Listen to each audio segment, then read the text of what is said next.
Chag Sameach, Moadim et Simcha. Bonjour à vous tous et vous toutes. Et nous pourrons dire que les derniers jours de la fête qui s'annonce maintenant sont les jours du point culminant de toute cette période du mois de Tishri.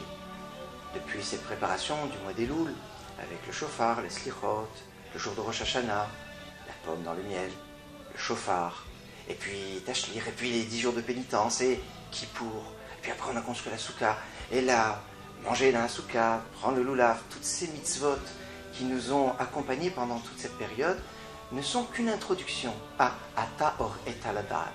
Tu as montré pour que l'on sache.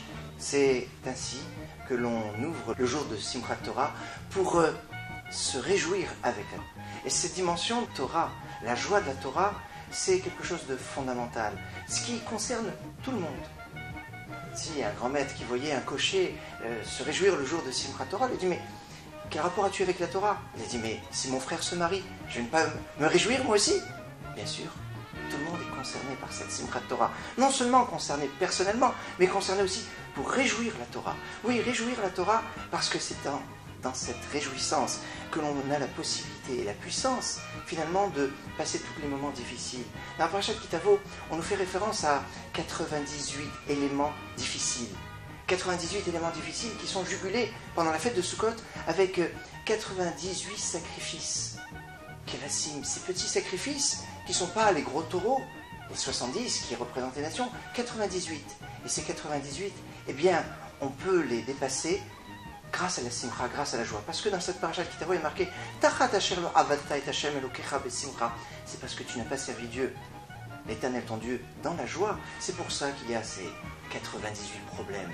Alors, c'est grâce à cette simcha de Simchat Torah qu'on va pouvoir accumuler pour cette année 5770. Et 770, c'est la valeur numérique de Tsarfat, la France, qui a certainement un message fort pour nous de simcha, de joie. Cette simcha qui est simcha avec la Torah, qui nous permet, avec la Torah et les enfants, puisque cette année on va voir Simchat Torah qui sera un dimanche, et donc toute la famille pourra être réunie. Et regardez ce grand maître, Rabbi David de Leilov, qui disait qu'il y avait tous ces chassidim autour de lui, chacun avait un Sefer Torah et un s'est trouvé sans Sefer Torah. Il a dit, prends ton petit-fils dans les bras, ce sera comme un Sefer Torah.